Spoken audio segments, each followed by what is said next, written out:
votre permission, on va démarrer. Dans un premier temps, je vais vous faire part de mes frustrations et je vais vous dire pourquoi. Et je vais demander votre coopération pour essayer de me dire plus ou moins dans quel cas je me situe. J'ai écouté une conférence cette semaine. Malheureusement, je n'ai pas pu poser les questions aux conférenciers parce que le Zoom ne marchait plus à la fin. Mais voilà ce qu'il a dit. Alors, vous vous souvenez de tous les développements qu'on a pu avoir sur la question de savoir pourquoi est-ce que Joseph n'avait pas envoyé un SMS à son père ou à ses frères, etc., pour leur dire, bon, ben voilà, je me porte bien. OK ? Et vous vous souvenez des réponses qu'on avait données ? C'est que la mission que son père lui avait confiée, c'était de savoir, est-ce qu'il y a la paix avec tes frères ? Et donne-moi une bonne réponse. Et la réponse, c'est que tant qu'il n'avait pas une réponse en disant, oui, il y a fraternité avec mes frères, eh bien, Joseph n'a rien à dire à son père. Et quand il a eu la preuve qu'il y avait une fraternité avec ses frères, alors là, il a pu, finalement, envoyer le message à son père. La thèse développée par le conférencier est la suivante, c'est que Joseph est écœuré. Joseph ne peut pas envoyer le message à son père parce qu'il pense que son père l'a abandonné. Son père sait que ses frères lui en veuillent et il envoie. Va, je te prie voir la paix chez tes frères et le troupeau et envoie-moi une réponse. Et Joseph répond, Inani, je suis prêt. Mais si tu es prêt, si je te demande d'aller m'acheter un paquet de chewing-gum, tu n'as pas besoin de me dire je suis prêt. Tu vas acheter un paquet de chewing-gum. Il n'y a rien là pour acheter un paquet de chewing-gum ou n'importe quoi. C'est qu'il est au courant, Joseph, qu'il embarque dans une aventure dangereuse. Alors d'arriver de dire qu'à la fin, il n'a pas donné signe de vie à ses frères, parce qu'il pense que son père l'a abandonné, de la même manière que dans la famille d'Abraham, Ishmaël a été rejeté, que dans la famille d'Isaac, Ésaü a été rejeté. Il pense que dans sa famille à lui a été rejeté, donc il n'a plus rien à dire. Il n'a rien à dire à son père. Il veut même pas lui envoyer un texto, ni un fax, ni un coup de téléphone, rien du tout. Voilà la thèse en question. Elle est assortie, je ne rentrerai pas dans les détails, elle est assortie d'un certain nombre de versets. On cite un verset, on en oublie un deuxième. Ça ne marche pas, ça. Ça ne marche pas du tout. Alors, comment vous réagissez par rapport à cette tentative d'explication ? Je vous écoute. Moi, je pense que, effectivement, il a pu se sentir abandonné par ses frères, ça c'est sûr. On parle de son père maintenant. Par rapport à son père, c'est différent. C'est de son père qu'on parle. Parce qu'il sait qu'avec ses frères, il est en bisbise. Ouais. Alors, écris à ton père. Ou envoie un message à ton père, ou n'importe quoi. Tu es vice-roi d'Égypte pendant 7 ans. Oui, mais il ne peut pas s'adresser à son père sans révéler ce qui s'est passé. Absolument pas, c'est faux. Il a pas besoin de dire je suis maintenant en Égypte. Comment tu es arrivé là ? Ben, je me suis baladé. Ça faisait partie de mes rêves. Oui, pendant 17 ans, il n'a pas donné signe de vie. C'est plus que 17 ans. C'est beaucoup plus que ça. 22 ans. Ouais. C'est 22 ans. Oui. Et alors, où est le problème ? Ben, d'abord, au début, il ne pouvait pas. Il était en prison pendant 12 ans. D'abord, même ça, c'est pas vrai, dans la mesure, quand il était dans la maison de Potiphar, eh bien, il était le maître de la maison. La Torah nous dit que Potiphar lui a donné libre cours, il lui a donné les clés, la combinaison de son coffre-fort. Il n'y a pas de temps, ça ne marche pas. Oui, Henri. Il savait qu'il avait une mission à sauver les Hébreux, sauver son père et le peuple, parce qu'il savait que la mission, c'était d'aller en Égypte et et de vivre cette situation-là pour sauver le peuple, son père et ses frères. Il savait qu'ils allaient même revenir, que les frères allaient revenir. Pourquoi tu n'en vas pas moins à ton père? Parce que n'oubliez pas, mon problème, c'est que il pense, la réponse qui est donnée par un certain M. Binoun, qui paraît-il était très critiqué, c'est qu'il pensait qu'il avait été abandonné par son père. On peut le croire aussi, ça. Et très bien, et on peut croire ça, puis moi j'ai une objection majeure par rapport à ça. Il ne peut pas penser que son père l'a abandonné, parce que lui, il est parti par ses frères, mais il ne veut pas faire de la peine à son père. Il a déjà assez de peine comme ça. Je suis en prison, papa, je suis comme ça. Et il sait que, il va lui dire comment ça s'est trouvé là. Il dit, mes frères m'ont jeté, m'ont vendu. Non, il va dire ça, c'est ton père. Non, tu dis comme Sylvia, la même chose. Tu dis comme il va lui faire de la peine. Mon objection est la suivante, on ne va pas passer trop de temps là-dessus parce qu'on a un emploi du temps chargé. C'est que c'est encore pire, cette explication. Elle est pire que toutes les autres. Pourquoi? Mais parce que si moi, Joseph, qui était choyé par mon père, à un moment donné, je pense que pour une raison ou pour une autre, mon père m'a abandonné, est-ce que moi, je ne vais pas faire l'effort d'aller me réconcilier avec lui? Est-ce que mon père m'a jeté? Alors tant pis, je me vexe, je ne te parle plus. Au contraire, papa, je vais t'envoyer plein de cadeaux, je vais t'envoyer tout ce que je peux t'envoyer. Au contraire. Ça tient, comment dire en arabe, l'excuse est pire que la faute. Alors tu m'as abandonné, alors moi aussi je t'abandonne, je te claque la porte. Ça tient pas la route. On disait aussi que Jacob savait, en envoyant Joseph, en lui disant va voir ce que font tes frères, il savait qu'il allait se passer Il savait qu'il y avait un risque. Oui. C'est pour ça qu'il dit va, je t'en prie, l'Echna, et rapporte-moi une parole. Il vient me donner la réponse. Il n'y a pas de réponse à donner, papa. C'est encore la même. C'est pire que ce que tu crois. Ils ont voulu me tuer. Mais mon point, pas le suivant, mon point, c'est que j'attaque la raison même. Si je pense que mon père m'a abandonné, à tort ou à raison, je vais tout faire, moi, Joseph, pour aller me réconcilier avec papa. Pas compliqué, ça. Mais il l'a pas fait. Mais ça tient pas. C'est pas Joseph, ça. Joseph, l'homme de la paix, l'homme qui recherche la paix, ça marche pas du tout. Alors, ma frustration, c'est de ne pas avoir pu parler à Eli Kling qui a donné ce cours-là, mais je l'attends au prochain cours. Je commencerai par ça. Voilà. Les commentaires que moi j'ai lus dans le manque, c'est qu'il aurait été obligé d'expliquer la situation. Non, pourquoi? J'accepte pas ça. Tu peux, dans ce cas-là, si tu veux protéger tes frères, tu peux mentir.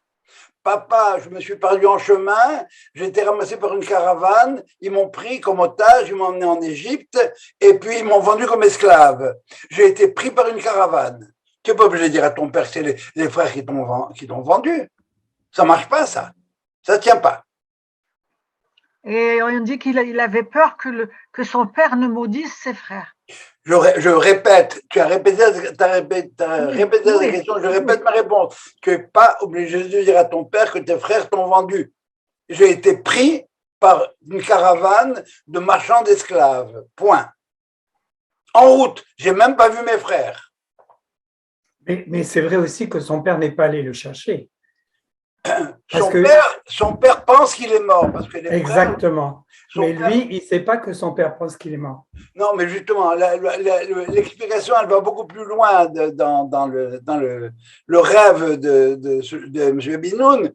Il dit il voulait garder Benjamin avec lui à la fin. Pourquoi? Parce que Benjamin, toi, tu es mon frère. Alors dis-moi, je t'en prie, qu'est-ce qui s'est passé avec papa? C'est les contes et légendes qui ne tiennent pas la route, ça. Ça ne tient pas la route. Et si tu veux vraiment parler à Benjamin, prends-le dans un coin. Dis-lui, moi, je suis Joseph. Alors, dis-moi ce qui s'est passé. Ça ne marche pas.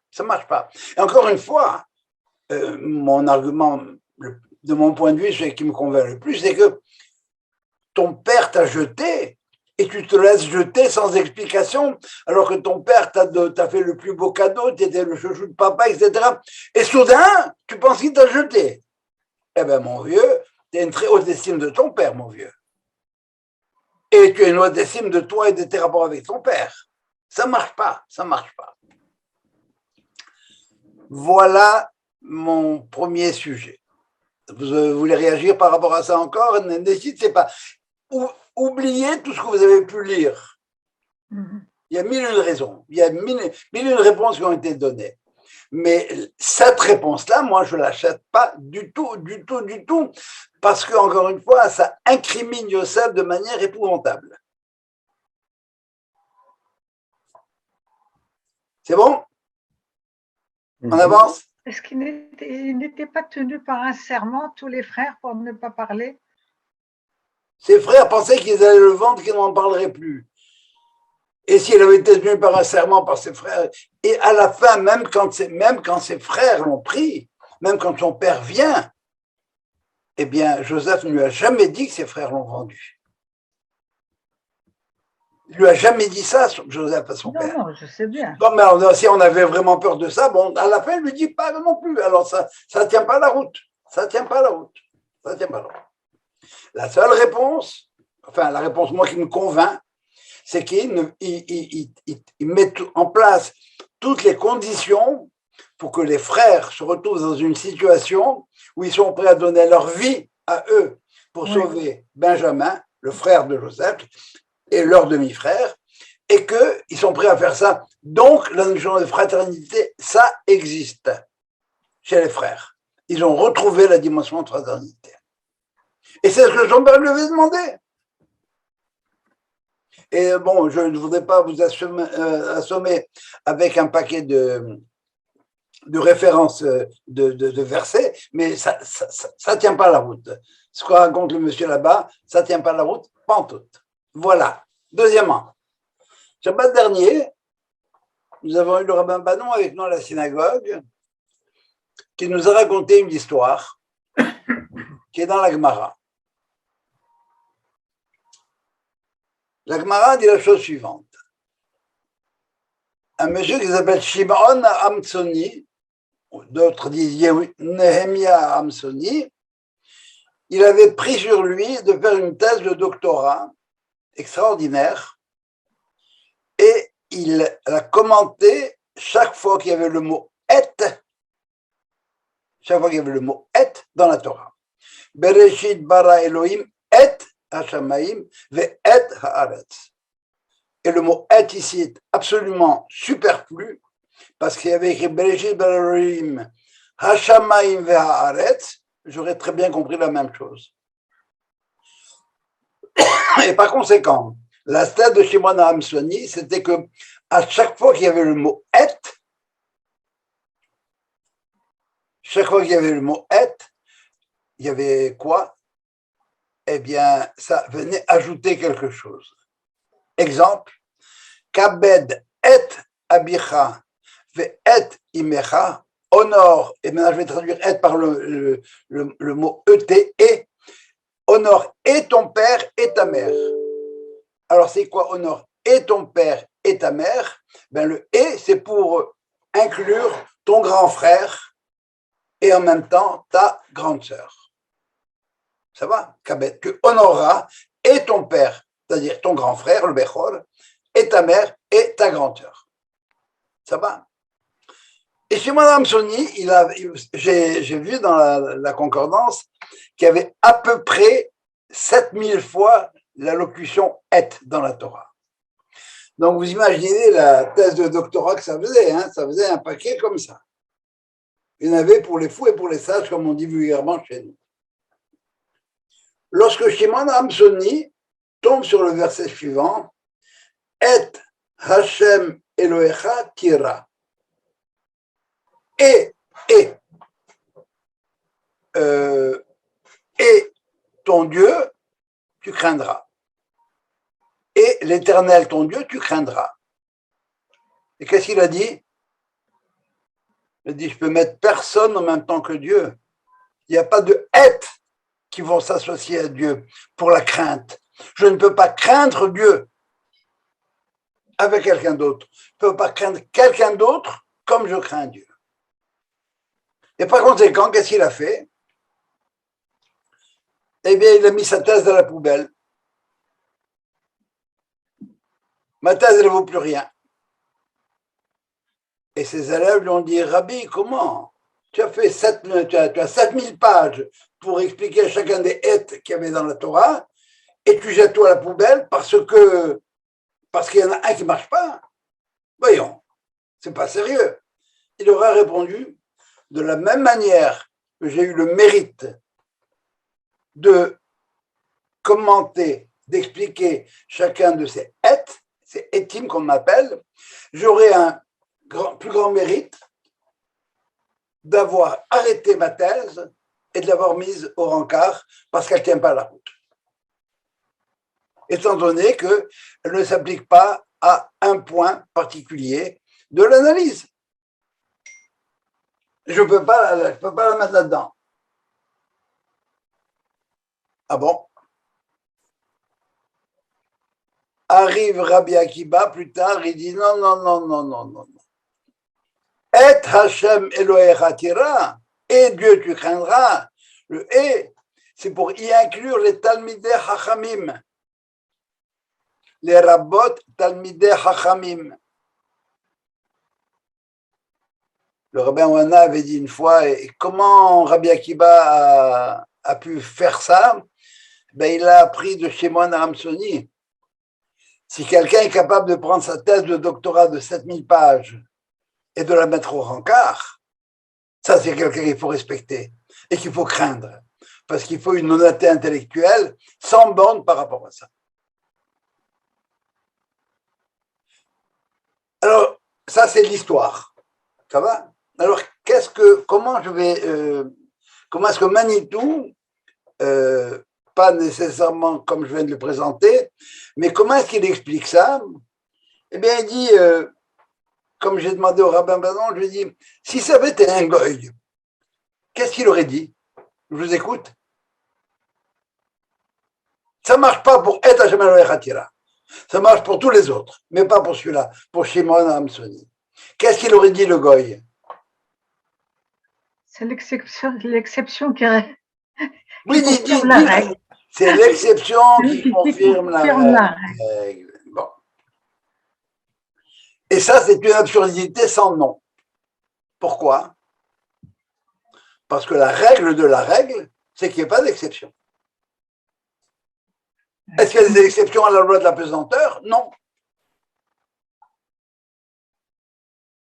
C'est deux choses différentes. Absolument pas. Non, oui, la rhétorique est... Ce qu'on appelle... Non, après ça, je vous dirai en quoi on se trompe. Mais c'est quoi la règle? Une règle, c'est... Le théorème de Pythagore, il s'applique partout, quelles que soient les conditions. Si c'est un triangle à un angle droit, le carré d'hypoténuse, etc. Il n'y a pas d'exception à ça. Et Manitou vient de me dire la chose suivante, il dit non, vous lisez mal les enfants. Si la règle s'applique même dans le cas exceptionnel, alors c'est une vraie règle. Une règle qui s'applique, même, je répète, même dans le cas exceptionnel, ça c'est une vraie règle. Autrement, ça ne marche pas. Autrement, ce n'est pas une règle. Et c'est ce que Rabbi Akiba a fait. Dans le cas exceptionnel où il est question de Dieu, la règle s'applique. Dans ce cas exceptionnel, alors, chaque fois qu'il y a le mot « et », c'est l'équivalent de « et ». C'est « avec » en même temps que. Et par conséquent, Rabbi Akiba a réhabilité et à la fois Shimon Aramsoni, et notre lecture de l'expression, c'est l'exception qui confirme la règle.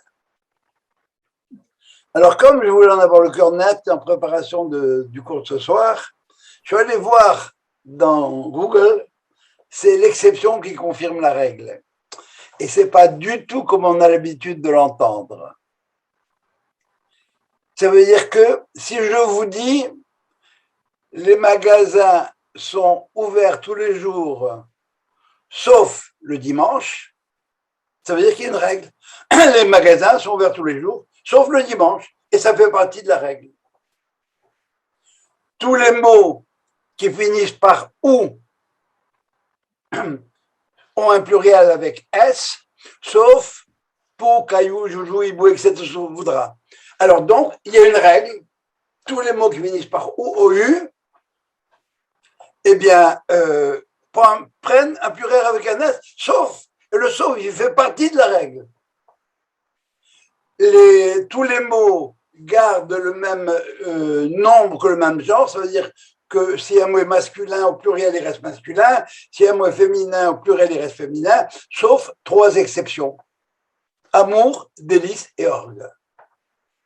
Un amour éternel, EL, des amours éternels, 2L-ES. Une orgue, des... non, bon, je n'arriverai pas là. Vous avez compris l'idée.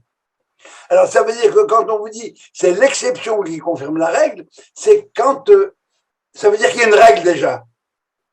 Mais dans cette règle-là, il y a des exceptions. Et ces exceptions-là, ils font partie de la règle. Alors, vous voyez la différence d'approche, une mentalité goy, une mentalité juive, telle que même si Manitou, il lit le proverbe pas comme il faudrait le comprendre, mais c'est l'exception qui confirme la règle, si on le prend comme on l'a pris à un premier niveau, c'est une absurdité. Parce que la règle, c'est qu'il n'y a pas d'exception, point. Ah, maintenant, si la règle s'applique dans le cas exceptionnel, même pour Dieu, ça s'applique, alors ça, c'est vraiment une règle. Ça confirme que c'est une règle parce qu'elle s'appliquera dans tous les cas, même ceux qui te paraissent être exceptionnels. C'est clair? Oui, ça veut dire que tu craindras Dieu, donc tu vas le craindre avec quelqu'un d'autre. Non. De la même manière que tu crains Dieu, tu devras craindre les Talmidei Chachamim, les sages, les rabbins. Ah, d'accord. Et, c'est ce qu'a dit Rabbi Akiba. Les rabbot Talmidei Chachamim. Tu dois craindre les Talmidei Chachamim, les vrais Talmidei Chachamim, hein, pas les pseudos. Les vrais Talmidei Chachamim. Cela, il faut que tu les craignes. Pourquoi? Parce qu'ils sont capables de prendre une thèse de 7000 pages et de la mettre au rencard. Parce que sur un point, elle ne s'applique pas. J'aurais tendance, pour ma part, à dire à Shimon Hamsoni qu'il manquait un peu de modestie quand même. Tu aurais pu dire, tous les autres, je les ai expliqués, celui-là, je ne sais pas, j'arrive pas, je n'ai pas trouvé. Mais en tout cas, l'idée de Shimon Hamsoni, c'est, bon, à côté de Dieu, on ne peut rien mettre. C'était tellement absolu pour lui qu'on pouvait rien ajouter. Il n'y avait rien à dire en plus. Ah oui, je crois que c'est lui qui a raison. Qui ça? Ben, cet auteur-là. Shimon Hamsoni. Comment est-ce qu'on peut comparer même si c'est les plus grands Talmidei Chachamim à Dieu? On ne les compare Ou pas.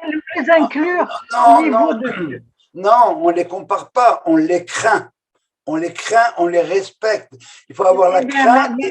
Mettre des individus sur le même plan que Dieu, moi ça me paraît. Effectivement, c'est comme ça que Shimon Hamsoni avait pensé au début, mais en approfondissant bien, si dans ta vie tu as déjà rencontré un vrai Talmid Chacham, que tu as pu le suivre et l'écouter et pénétrer son monde, à ce moment-là, tu vas voir combien il est proche de Dieu, lui. Et ce qu'il te dit, ce n'est que la parole de Dieu.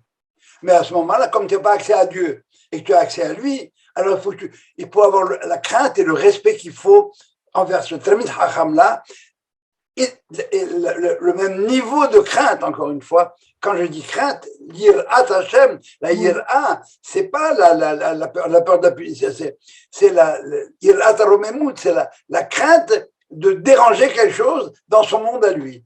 Alors, dans le monde de ce Talmid Chacham, qui lui m'est accessible, alors que Dieu, bon, ben, je prie, c'est vrai, mais ça va pas plus loin.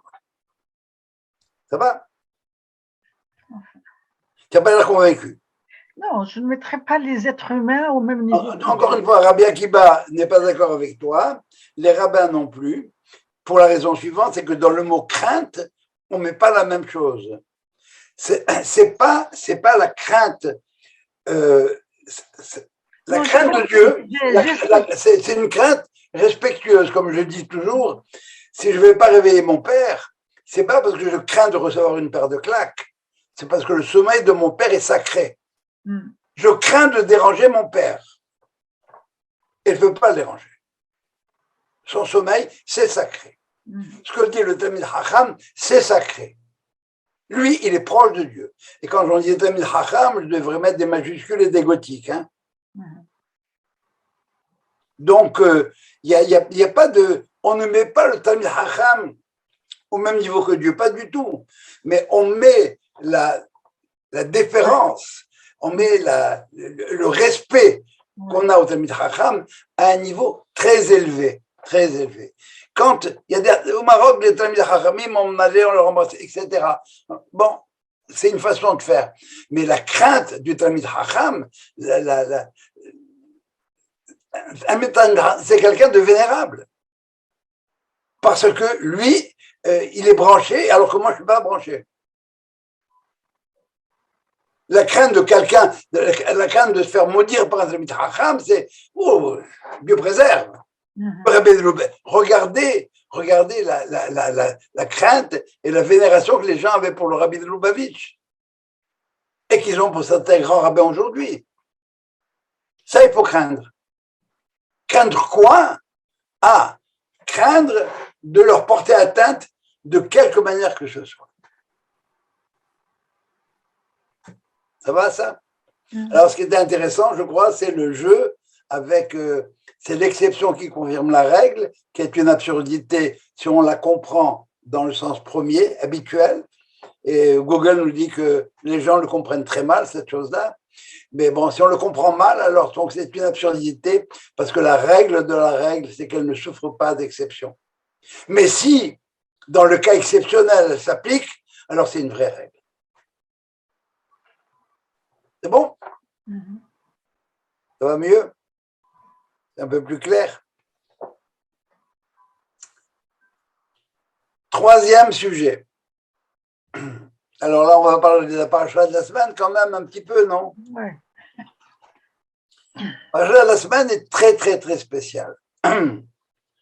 Si vous avez un Sefer Torah, là, c'est pas un Sefer Torah, mais voilà. Je ne sais pas si vous arrivez à voir. Alors, vous voyez qu'il y a des blancs, dans certains cas, au milieu d'une phrase, d'accord? Et il y a des endroits où la phrase commence à la ligne suivante. Est-ce que j'en ai ici?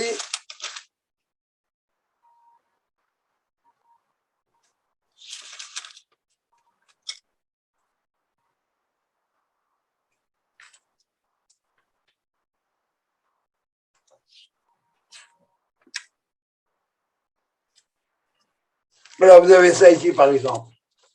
Ici, vous avez un blanc au milieu de la ligne. Et après ça, vous avez un truc qui commence au milieu de l'autre ligne. Ça va? Et dans le Sefer Torah, c'est clair. Et dans les livres de Paracha, des fois, on a la lettre P. Et des fois, on a la lettre Samer. P, ça veut dire qu'une Paracha qui est Petoucha. Ça veut dire qu'elle commence à la ligne suivante. On change de paragraphe. Samer, c'est Setouma. Ça veut dire qu'il y a juste 9 lettres entre les deux intervalles. Ce que ça veut dire, on étudiera peut-être un autre jour. Notre paracha, elle n'est pas Setouma, elle n'est pas Setouma, elle n'est pas fermée. Elle est hyper fermée. Pourquoi? Parce qu'entre le dernier mot de la paracha précédente et celle-ci, eh bien, il n'y a pas d'écart. Shabbat, quand on voudra voir le Sefer Torah, il va falloir qu'on s'approche très fort pour boire Vayahi Jacob. Et Jacob vécut. Et c'est une paracha qu'on appelle Setouma. Il est au milieu de la page, complètement. Il faut le chercher. Il n'y a pas de milieu, c'est ça. Il n'y a pas à la ligne. Alors que toutes les autres peuvent commencer à la ligne ou bien il y a un intervalle avant. Là, il n'y a rien. Ça va? Alors, ça s'appelle Setouma. Alors, que nous dit Rashi? Première remarque d'abord, c'est une paracha qui va nous parler de la mort de Jacob et qui nous parle au début, Vaïhi Jacob, sa vie. Parce que les tzadikim, dans leur mort, sont appelés vivants. Comme pour Haye Sarah, la mort de Sarah, c'est Vaïhu Haye Sarah. On parle de sa mort. Et Rachid va nous dire pourquoi est-ce que cette paracha est Setouma, pour deux raisons. La première, c'est que Nistemu ont été fermés, scellés, Enehem velibam, leurs yeux et leur cœur d'Ibn Israël, à cause du Sherbout Misraïm. Première raison, à cause de l'exil. On va essayer de comprendre que c'est cet exil qui, en fin de compte, n'a commencé que bien plus tard. L'exil n'a commencé qu'après la mort des 12 fils de Jacob. Deuxième raison, c'est que Jacob a voulu dévoiler à ses enfants, et le texte va nous dire, et Kabessou, venez, et je vais vous dire ce qui va se passer à la fin des temps d'exil. Et puis il n'a pas pu le faire, parce que la Shekhinah l'avait quitté, le Ruach HaKodesh l'avait quitté. Alors ça veut dire quoi la première chose? Eh bien, à cause de leur asservissement, mais pas l'asservissement physique, pas l'esclavage. Non, ils se refermaient sur eux-mêmes parce qu'ils étaient dans la galoute, à cause du risque de l'exil. On est en exil et puis on est en risque. On vivait dans des shtetl, on vivait dans des ghettos. Bon, maintenant c'est un peu plus ouvert, mais à l'époque, pour éviter l'assimilation, eh bien, il y a des ghettos. Et à Montréal, il y a des ghettos. Du côté de Parc Avenue, il y a des ghettos. Et partout ailleurs, à travers le monde, vous avez les ghettos. Vous avez les ghettos des Belges, des Schwels, tout ce que vous voudrez. On ne veut pas se mélanger aux autres. Il y a un risque.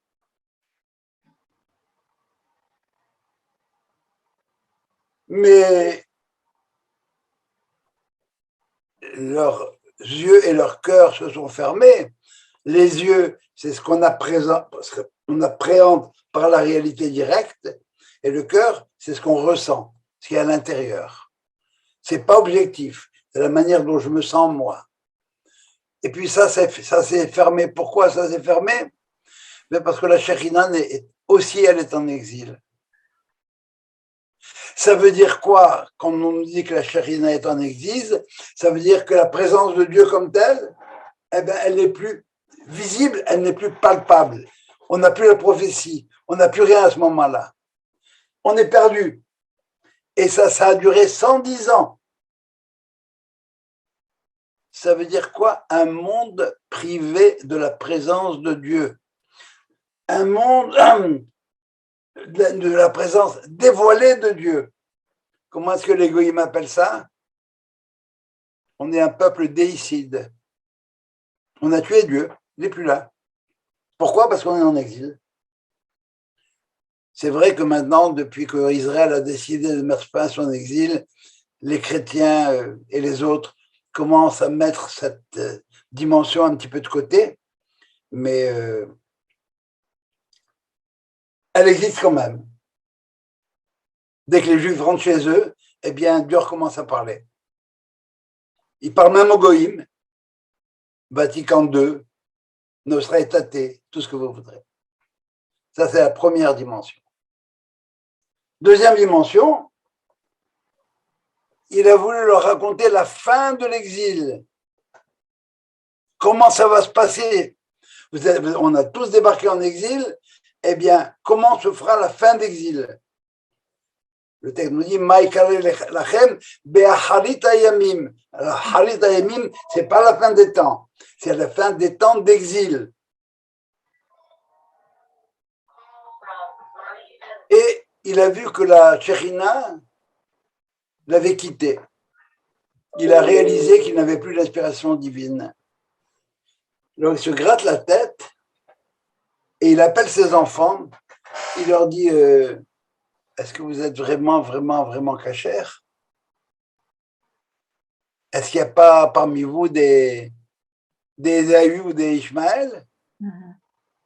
Et le Midrash nous dit, c'est à ce moment-là qu'ils lui ont répondu, Shema Israël, Hachem Elokeinu, Hachem Echad. Écoute Israël, toi Jacob, qui s'appelle aussi Israël, ton Dieu et le nôtre, c'est le même. Et là, il aurait dit à voix basse, Baruch Shem Kevod Malchuto Leolam Vaed, béni soit jamais son règne glorieux, même s'il n'est pas glorieux au moment où il leur parle.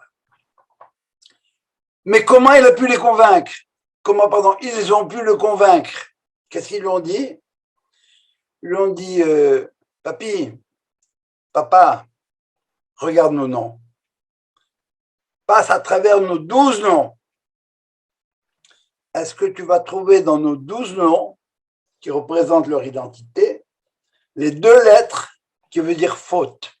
La lettre Het et la lettre Tête. Het et Tête. Et il est passé à travers, vous pourrez faire l'expérience, l'exercice si vous voulez. Vous ne trouverez pas dans le 12 noms des tribus ni la lettre Het, ni la lettre Tête.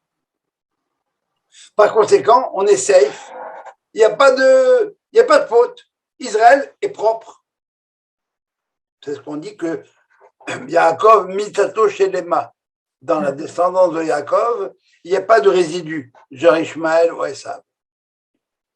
Mais ce faisant, nous dit le Hida, il s'est rendu compte qu'il y avait 2 autres lettres qui manquaient.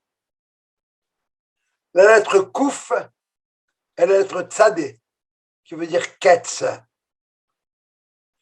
Ça veut dire que peut-être vous ne faites pas de faute, mais est-ce que vraiment vous attendez la fin? Est-ce que vous attendez chaque jour la fin? Est-ce que vous ne lisez pas Maïmonide de travers? Ani ma'amin be'emuna shelema be'viat HaMashiach. Et même si tard, je l'attendrai jusqu'au jour où il arrive. Emmanuel de nous dire l'exil, entre autres dangers d'érosion d'identité, entraînerait une dénaturalisation de la conscience de soi. Qu'est-ce que je fais, moi, juif, en exil, qui la viderait de sa substance d'espérance et de délivrance? C'est quoi? Par quoi c'est remplacé? J'attends. L'attente devient la vertu cardinale. L'attente se nourrit d'elle-même, en oubliant l'objet de cette attente-là, c'est-à-dire la venue du Mashiach elle-même. Qu'est-ce qu'on attend? La fin de cette attente. Vous devez juste savoir, dans le peuple juif aujourd'hui, le nombre de communautés religieuses qui disent que l'État d'Israël, c'est pas ça. C'est pas c'est pas le germe, de notre délivrance. Ils veulent pas entendre ça. Yabo, nous dit Maïmonide. Ils attendent Yabo. Mais il est là. En quelle langue il faut te parler? Comment tu peux ne pas voir aujourd'hui, c'est la main de Dieu qui t'a donné Eretz Israël? Comment tu peux ne pas le voir? Et le Rav Kook nous dit, attention là, qu'est-ce qu'on dit dans la prière? Vetehezena enenu beshuvcha letzion berachamim. Fasse que nos yeux voient quand tu vas revenir par ta miséricorde à Sion. Comment on comprend ça habituellement? Que je sois en vie. Que je sois en vie à l'époque du Mashiach. Non, on dit Rav Kook. Tu lis mal. Quand il viendra, ouvre les yeux. C'est pas évident. Vous avez combien de juifs aujourd'hui qui, l'État d'Israël, c'est l'État d'Israël. Et en plus de ça, la politique, c'est pas notre bague. Ça ne nous intéresse pas, cette histoire-là. On veut voir le roi Messie sur son âne blanc avec sa couronne et son auréole. Mais c'est pas comme ça que ça marche. Il y a des faits objectifs qui font que. Alors c'est ça, si vous voulez. Il ne peut pas dévoiler la fin de l'exil. Pourquoi? Ben parce qu'on n'y croit pas vraiment à cette fin d'exil. Oui, on y croit. On n'est pas prêt. Non, on y croit, mais elle n'est pas là. Et quand elle est là, on ne l'a pas vue. Et c'est ça ce que nous dit Rachid. On est tellement englué dans l'exil comme tel que même quand ils viennent, on ne le voit plus. Ils ont des yeux, ils ne voient pas. C'était mon troisième point. Est-ce que c'est clair? Est-ce que vous aurez des questions par rapport à ça? Mais je pense que ça parle tout seul, ça. Hein? La Shrina est en exil, c'est vrai, on est en exil. Mais non seulement ça, est-ce que vraiment nous, on ne fait que croire à la fin de l'exil? Ou est-ce qu'on l'attend impatiemment, chaque jour? C'est ce qu'on demandera à l'homme, là-haut, à 120 ans. Tzipita l'Ishoah, que tu as attendu chaque jour, tu t'es mis à la fenêtre, tu as regardé pour voir si le Mashiach ne se baladait pas par là, par hasard. Ah oui, je regarde, oui, mais je vois personne sur un âne blanc. Ah, ben parce que tu as mal étudié, Coco. Tu sais pas que c'est pas comme ça que ça se passe. Ça se passe de la manière comme ça se passe dans le monde. Il y a un processus qui fait qu'à un moment donné, on donne le droit de vote aux femmes, on permet ceci et cela, etc. La société évolue et elle arrive à un moment donné où, tac, c'est clair maintenant. Qui c'est qui aurait pensé qu'on n'aurait jamais le mur de Jérusalem? Qui aurait pensé à ça? Qu'est-ce qui lui a pris Hassan de Jordanie de les soumettre dans cette guerre en 67? C'était le temps pour qu'on récupère Jérusalem. Ouais, malheureusement, il y a eu Moshe Dayan. Il y a eu tous les malheureusement du monde. Le fait est qu'aujourd'hui, le Kotel, il est chez nous. De quoi? Le Kotel, Oui. chez nous. C'est tout. Pas plus compliqué que ça. Ça va, vous voyez la force de ce Rachid-là. Paracha, c'est tout main. Tout est bloqué, tout est fermé. Pourquoi c'est fermé? Il veut dévoiler ce qui va se produire à la fin des temps. Il ne peut pas. Est-ce que c'est de la faute de mes enfants? Est-ce qu'ils ne sont pas cachers? Non, mais ils sont cachers. Mais ils ne sont pas glattes cachers. Ça veut dire qu'il leur manque. Il leur manque cette aspiration profonde et viscérale d'attendre chaque jour. Bechol Yom. Ils n'attendent pas tous les jours. Ou s'ils attendent, ils attendent quelque chose qui ne se produira jamais. De voir ce grand Mashiach, ce grand roi sur son âne blanc qui avec une baguette magique, tac. Non, c'est pas comme ça que ça marche. Pas comme ça. Et pourquoi Jo, si on a le mur des lamentations, comme tu dis chez nous, et on n'a pas le tombeau des patriarches? Parce qu'on s'est fait avoir par la gauche israélienne et les accords d'Oslo. Henri, ce que j'essaie de montrer, c'est qu'il y a suffisamment de signes. Ils n'arrivent pas tous de manière massive. Ils sont là, petit à petit, il faut apprendre à les décoder. Et je crois que le Rav Kook, c'est de notre temps celui qui a donné, si tu veux, la plus grande lecture de ce passage-là. Je ne sais pas, tant qu'Israël n'était pas revenu sur sa terre, eh bien les déserts restaient des déserts. Et aujourd'hui qu'Israël est sur sa terre, eh bien le désert refleurit. Et on n'a pas tout. Pourquoi on n'a pas, je peux t'en sortir 50 000, pourquoi on n'a pas les Juifs ensemble, fraternité, on n'y est pas encore. Mais on a suffisamment d'éléments pour savoir que, bon, eh ben, la madame, elle a quelques jours de retard. Il faut espérer que l'enfant va naître, ou que la grossesse va tenir, et que l'enfant naîtra en temps et lieu. Est-ce que ça veut dire que si on attend activement le Mashiach, qu'on attend tout le temps, ça veut dire qu'à ce moment-là, il a des chances de venir? Non, alors, on sait qu'il va venir. On sait qu'il y a un temps qui est fixé pour qu'il vienne. D'après certaines traditions, tradition kabbalistique, c'est à la fin du 6e millénaire. On est en 5782, il manque 218 ans. Ok? Alors, on ne sera probablement pas là pour le voir, sauf si en son temps il débarque. Mais ce qu'on peut voir déjà, c'est que il n'a pas encore demandé en mariage, mais il a acheté la bague. Ça va? J'ai acheté la bague. Je vais épouser cette femme-là. J'achète la bague. Bon, mais le bijoutier, il sait que j'ai acheté la bague. Lui, il sait que je vais me marier. J'ai commencé, j'ai posé les premiers jalons de la bague. Elle n'a pas encore dit oui à la demande en mariage, mais elle a commencé à préparer le trousseau. Elle sait que ça va se produire. Sauf catastrophe entre-temps. Sauf quoi? Catastrophe entre-temps. Est-ce que cette idée est claire? Oui, j'ai une question.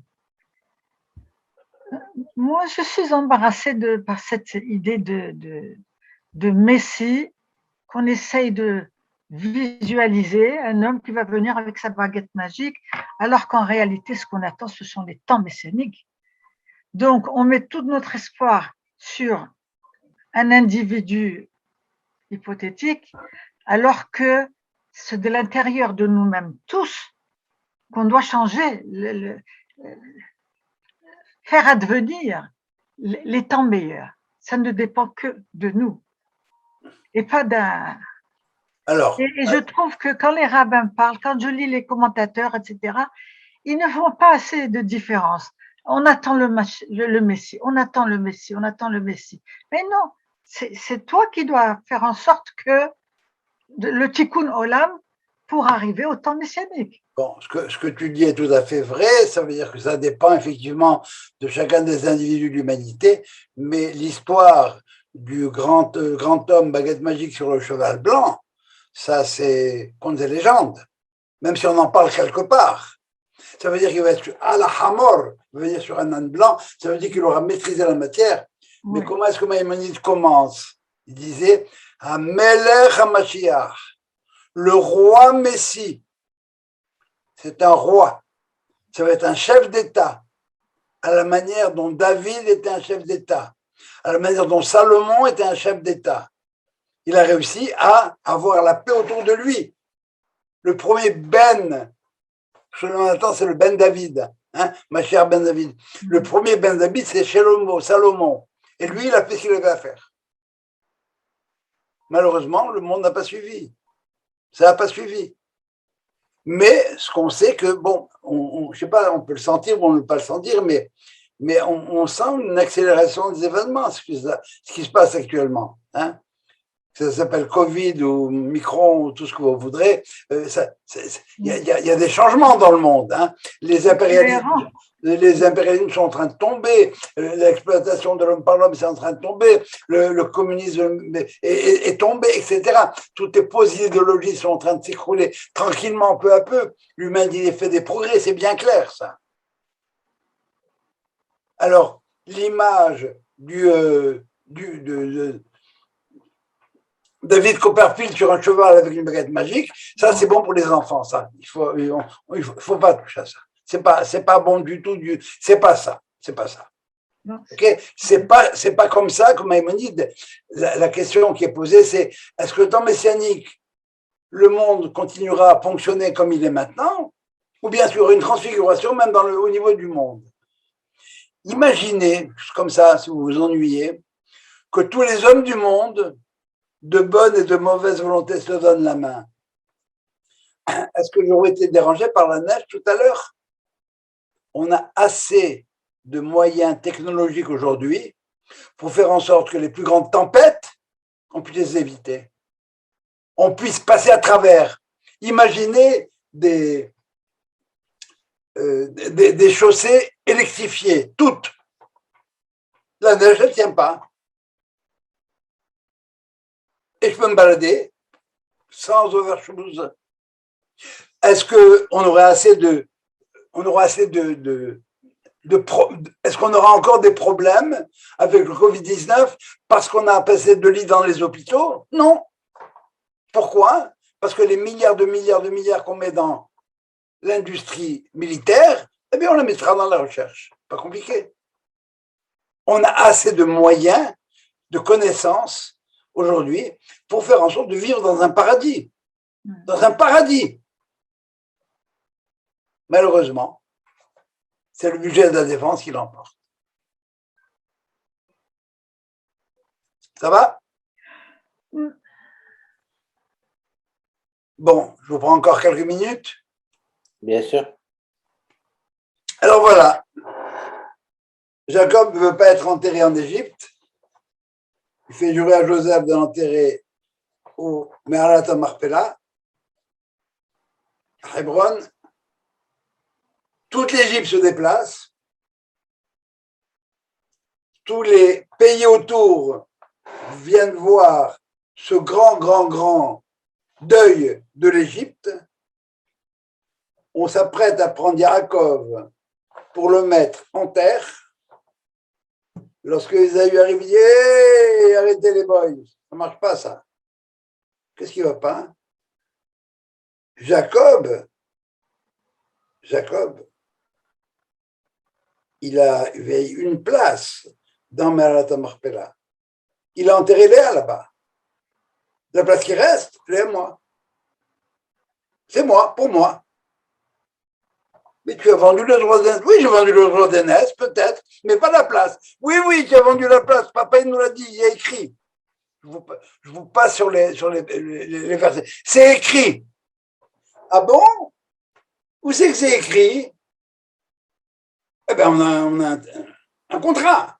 Ah bon, où il est le contrat? Je veux voir le contrat, moi, Ésaü. Mais on ne peut pas, il est en Égypte. Ah bon, moi, je ne vois que je ne crois que ce que je vois. Alors, Naphtali, la gazelle, les postes, Ayala Shemoucha, à toute vitesse, elle est rapide, elle va chercher le papier en question. Et un des fils de Dan, c'est l'homme de la justice, qui s'appelle Hushin, arrive et dit Hushin, parce que Hushin, c'est les sens. Hein. Alors, un des sens, c'est Louis, et il était dur d'oreille. Qu'est-ce qui se passe? Eh bien, Ésaü, là-bas, il veut les papiers comme quoi il a vendu son caveau à papa. Il dit quoi? Et pendant qu'il aille en Égypte et qu'il revienne, le corps de papa, il va rester là comme ça, on va pas l'enterrer. Il prend un gourdin, il tape sur la tête de Ésaü, la tête d'Ésaü roule, tombe au pied de Jacob qui avait un œil qui sourit, et l'histoire s'arrête là. Tout le monde dit, contrairement à tout ce que nous avons appris, eh bien, au tombeau des patriarches, il y a Adam et Ève, on ne sait pas où ils sont, il y a Abraham, Sarah, Israël et Rivka, Jacob et Léa, et la tête d'Ésaü. Et la tête d'Ésaü. Alors là, on ne comprend plus. La tête d'Ésaü, elle est enterrée au caveau de Marpella. Ben oui. C'est quoi la tête d'Ésaü? La tête d'Ésaü, c'est tout ce que la civilisation occidentale nous a apporté en termes de logique. La logique occidentale, la logique tout court, eh bien, ça, on la doit à l'Occident. On la doit à Ésaü. Et si les rabbins du Talmud peuvent s'amuser à faire des bras de fer et à faire du ping-pong, c'est par la logique qu'ils y arrivent. Sauf que cette logique d'Ésaü, eh bien, elle est contaminée par l'essence, SENS, d'Ésaü, par la psychologie d'Ésaü, par sa façon d'être. La morale, elle est coupée de la moralité. La moralité, on ne peut pas la mettre sous forme d'équation. Non. Ça s'étudie. C'est toute la Torah. Alors, il remplace par quoi? Par la légalité. Alors, il faut être Hoshin Bendan, c'est-à-dire celui qui, quelque part, est capable de passer au-dessus des sens pour arriver à la vraie justice. Celui qui est capable de dire la légalité, mais c'est une fumisterie, excusez-moi une seconde. C'est une fumisterie, la légalité. Quoi? On a relâché l'assassin parce qu'on lui appelle lui ses droits. C'est ridicule. Objection, votre honneur. Qu'est-ce que ça veut dire objection, votre honneur? Pourquoi le juge ne pouvait pas faire objection lui-même à l'avocat en question? Mais non, c'est pas légal. Voyons. Alors, on a gardé de l'Occident, quelque part, on a gardé ce qui était caché dans l'Occident, c'est-à-dire la tête d'Ésaü, la logique. Et c'est ça ce que dit la Torah quand elle nous dit Vayira Yaakov Me'od. Yaakov a eu très peur au moment de la rencontre avec Ésaü. Peur de quoi? D'être tué. Ou d'avoir à tuer. Le vocabulaire la harog acherim, de tuer acherim. Et c'est qui acherim? Eh bien, c'est tous les gens qui nous viennent par conversion du monde chrétien, du monde occidental, de Rome. Et le principal d'entre eux, c'est qui? C'est Rabbi Meir. Quand on disait qu'il y a, comment il s'appelle, quand on nous dit que, salut David, quand on nous dit que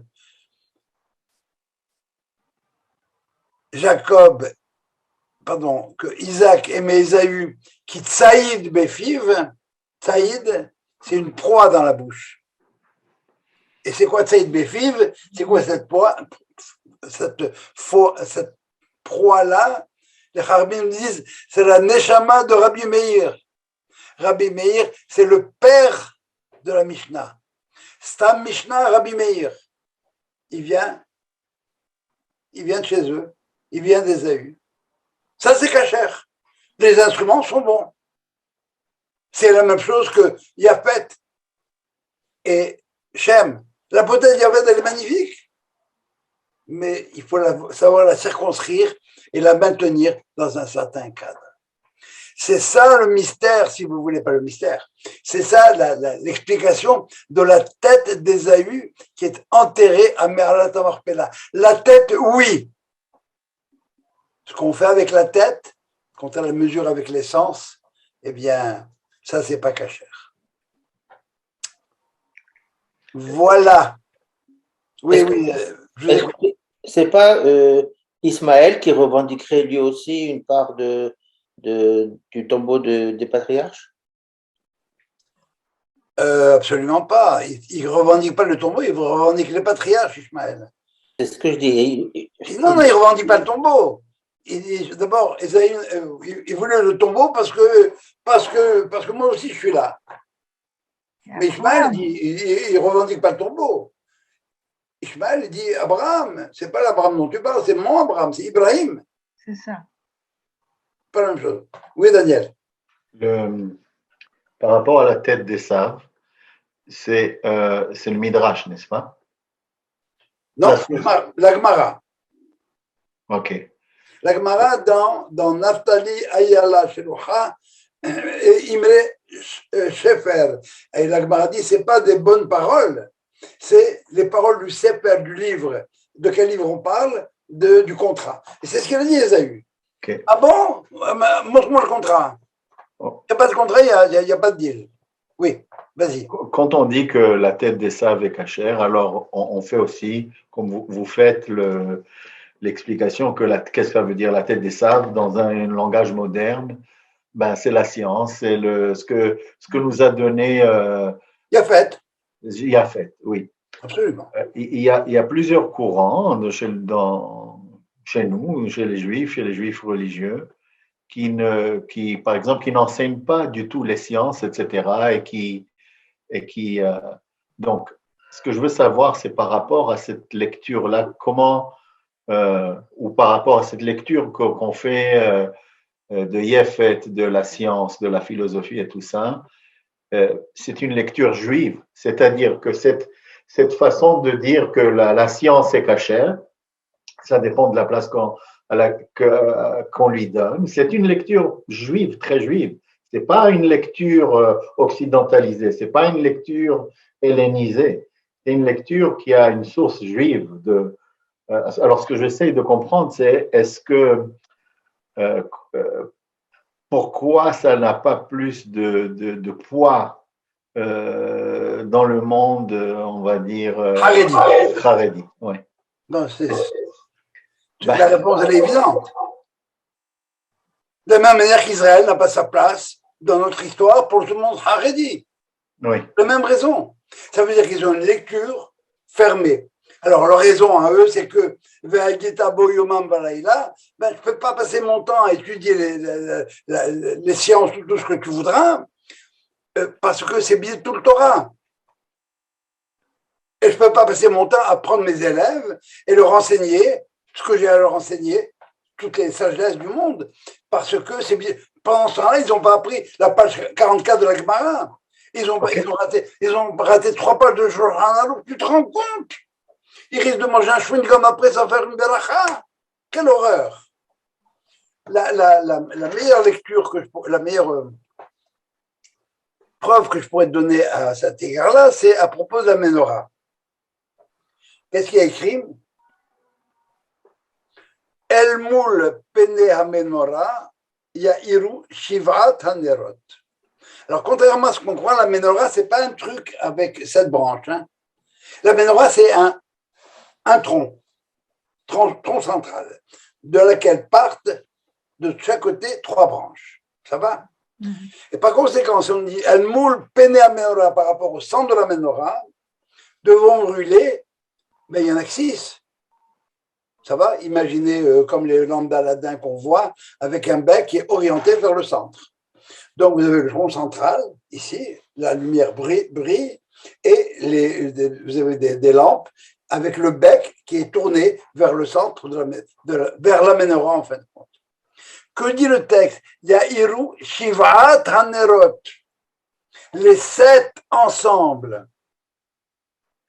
Celle centrale, celle qui représente Shabbat, le monde de Shabbat, et les 6 autres, ce sont les sciences, le monde profane, avec toutes ses dimensions. La dimension philosophique, la dimension physique, la dimension de logique et tout ce que vous voudrez. Ça va? Ça répond à la question? Oui. C'est très clair ça. Mais de toute façon, c'est pas la première. Non, c'est ça, mais je veux dire, c'est très fort quand même. C'est pas parce que bon, Japhet, il précède le judaïsme, mais quand on dit que la tête de Esav, elle est enterrée dans Maharat HaMachpelah avec les patriarches, pour moi, c'est plus fort. C'est la même chose. C'est exactement la même chose. Sauf que pourquoi on nous a permis de traduire les livres en grec? Parce que la langue grecque est adéquate pour. C'est cohérent, ça va ensemble, c'est les mêmes catégories. Sauf que ils ne se sont pas tenus là. Ils ont voulu appliquer les sciences pures, les sciences de la nature, aux sciences humaines. Ça ne marche pas. Je ne suis pas un ordinateur. Toi non plus, du reste, personne ne l'est. On a chacun notre dimension, on a chacun notre psyché, on a chacun notre neshama. Un médecin, un vrai médecin, il sait te parler à toi. Il ne dira pas la même chose à toi et à lui. Parce que vous n'avez pas, il n'y aura pas la même approche. Pour Yafet, non. Pour Yafet, non. Pour les Grecs, pardon. Pour les Grecs, c'est la même chose. Qu'est-ce que c'est que la tête d'Ésaü, c'est l'ordinateur? Il y a une mécanique, il y a une logique. Il faut suivre une logique. Les règles de logique, elles sont là. On en a d'autres, nous, parfois aussi. Les Sheva Midot, les 13 Midot de Rabbi Ishmael qu'on lit tous les matins. Elles tiennent compte. On a besoin d'une logique. Et grâce à Dieu, on a eu la chance de vivre dans le monde occidental où on a eu accès à cette logique-là. Mais attention, la logique seulement. Ouais. L'épistémologie, l'étude de cette logique-là. Ben, le rabat, c'est bien, mais on ne va pas plus loin. On ne veut pas dire que la légalité, on a besoin d'un système pour codifier les rapports humains. Très bien. Ce système-là, il doit être à la fois juste et moral. La morale, ça ne peut pas se mettre en équation. Alors, on substitue à la morale la légalité. Quand on dit c'est légal, eh bien c'est légal. Pour eux, légal égale morale. Chez nous, non. Tzedek tirdof. Ce qui est juste dans la justice, tu chercheras et tu courras derrière. Qu'est-ce qui est juste dans la justice? La dimension morale.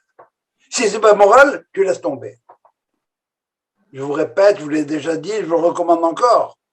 The Star Chamber, avec Kirk Douglas, la chambre étoilée, où il y a une excellente analyse de ce problème légalité-moralité. Comme disait Pierre Simsovic, il disait qu'une fois il avait eu un problème, je ne me rappelle pas lequel, et la juge lui a dit écoutez monsieur, vous avez raison, mais le droit vous donne tort. Et il lui a dit et toi qu'est-ce que tu fais là? J'ai raison, mais le droit me donne tort. Combien de fois on est allé plaider un stop? Eh bien, on plaide un stop en disant non, moi je me suis arrêté au stop. Non, tu ne t'es pas arrêté, mais je dis je me suis arrêté. Alors, le doute est de ton côté, bon, je te libère. C'est légal. Est-ce que c'est moral? Ben, sûrement pas de la part de celui qui est allé dire qu'il s'est arrêté. Mais il y a des entorses parfois qu'on peut faire.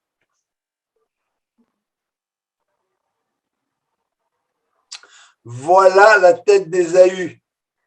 Mais on les a eus. Oui. oui, moi, il y a quelque chose qui me dérange, quoi, à mon niveau. C'est-à-dire, on nous parle de cette tête d'Ésaü qui est quand même quelque chose de substantiel, et puis tu parles de la logique qui est pure idée. Est-ce que, jusqu'à présent, on a des problèmes avec Ishmaël, les Arabes qui revendiquent Tamarpella, etc. Est-ce que du côté chrétien, ils n'ont jamais réclamé ou cherché à exploiter cette idée de la tête d'Ésaü qui est enterrée dans Mahat? C'est pas la façon de penser des chrétiens. Le Midrash, c'est un Midrash juif. Il est dans la Gemara juive. Et les Haramim le prennent, bon, les Haramim ont une approche qui peut être technique pour ça. Ils te disent, c'est à ce moment-là que c'est réalisé la prophétie de Rivka. Pourquoi je vous perdrai les deux le même jour? La mèche, ça va? C'est ce qu'elle dit à Jacob avant d'envoyer prendre le bénédiction. Oui. Alors elle dit, bon, alors, donc sa prophétie s'est réalisée. Très bien, on peut s'en tenir là. On n'est pas obligé de faire la dracha que je suis en train de faire maintenant. Non, pas de moi, c'était magnifique. Mais c'est pas l'approche chrétienne. Ok, mais est-ce que vraiment on y croit, cette idée que la tête d'Ésaü est là-dedans? Tu veux que je te réponde? Ma conviction profonde, c'est oui, mais que ce soit oui ou non, ça ne change rien. Qu'est-ce que ça change qu'elle soit là ou pas? Ce qui est important, c'est que les Haramim en ont fait un récit comme tel, et que de ce récit-là, qu'est-ce qu'on a à apprendre? On a à apprendre que c'est pas parce que la logique de Descartes dit que si A égale B, que B égale C, donc A égale C, que parce que Descartes, c'est un goy, je ne vais pas le mettre de côté. Le principe de non-contradiction, c'est un principe fondamental. Et c'est un principe de logique. OK? Alors maintenant, est-ce que c'est vrai, vrai, vrai? Ça, c'est, tu pourras avoir, et je répète, tu peux avoir différents courants de pensée. Non, c'est symbolique, c'est ceci, cela. Pourquoi symbolique pour certains? Parce que ça corrobore la prophétie de Rivka qui a dit je vais vous parler de le même jour. Ça corrobore un verset parce que lorsque Jacob a vu la tête d'Ésaü tomber, il a eu un sourire et un verset qui vient nous dire ça, etc. D'accord, c'est bien. Mais c'est pas important, ça, à la limite. Ça, c'est l'événement. Qu'est-ce qu'il veut dire? Qu'est-ce qu'il y a derrière? Si on s'en tient aux événements, bon, on n'avance pas tellement. Ce qu'il faut, c'est être capable de les interpréter et de... Ça va? C'est pas facile. On est aidé par les hachamim qui nous ont précédés et qui sont là. Oui, oui, non, ce qui m'étonne, c'est que cette tête d'Ésaü, je répète, toi tu parles de la logique, C'est quoi la tête? C'est quoi la tête? C'est quelque chose qui, quelque part, échappe, le cerveau, ça échappe au sens. Mais dans Maharat Marpella, ce sont des vrais corps qui sont enterrés là-dedans. Et alors? Et par exemple, toi, quand tu parles d'Ésaü, tu parles de connaissances, de science, de logique, de tout ce que représente l'Occident. Mais est-ce que... Pas toujours, mais la tête, oui. C'est-à-dire la mécanique, oui, la logique. Oui. La logique. A, je répète, si A est plus grand que B, B est plus grand que C. Oui. Ah, donc A est plus grand que C, c'est clair ça. C'est la logique. Et qu'est-ce qu'on a appris de notre passage en Occident? C'est les mathématiques. Casser la mathématique, c'est le modèle de la logique. Comme tel. C'est vous êtes. Maintenant, est-ce que c'est vrai, c'est pas vrai, etc. Ça dépend de la sensibilité de chacun. Ma conviction à moi, c'est que c'est vrai. Maintenant, tu me dis que c'est pas vrai, je te réponds, tu as raison, tu peux penser comme ça, mais tu peux pas venir argumenter avec moi, parce que si c'est pas vrai, j'ai encore plus raison si c'est pas vrai. Qu'est-ce qu'ils ont voulu nous dire les rabbins quand ils ont dit ça? Ils ont inventé un midrash, et c'est pas, je plaide, je fais l'avocat du diable, et le diable, c'est contre moi. Pourquoi ils ont inventé ce midrash? Qu'est-ce qu'ils ont voulu dire? Ah oui, ça corrobore une prophétie. Oui, ça corrobore un verset. Mais bon, mais ça, c'est vrai. Mais est-ce qu'on avance beaucoup avec ça? Non. Qu'est-ce qu'ont voulu dire les rabbins quand ils ont dit ça? Point. Qu'est-ce que ça veut dire? Qu'est-ce que ça veut dire quand le Midrash dit qu'il n'y avait pas de faute? Il n'y avait pas les lettres de Mouhet dans les noms des tribus. Mais il n'y avait pas Ketz non plus. Ça veut dire quoi? Bon, ça va, je ne voyais pas. Et ça veut dire quoi? Mais ça veut dire qu'il y a une dimension qui nous manque. On n'attend pas avec impatience chaque jour à la fenêtre pour voir si.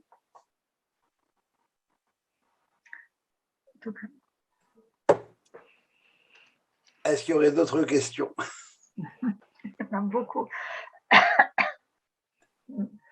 C'est clair? Mm-hmm. Mm-hmm.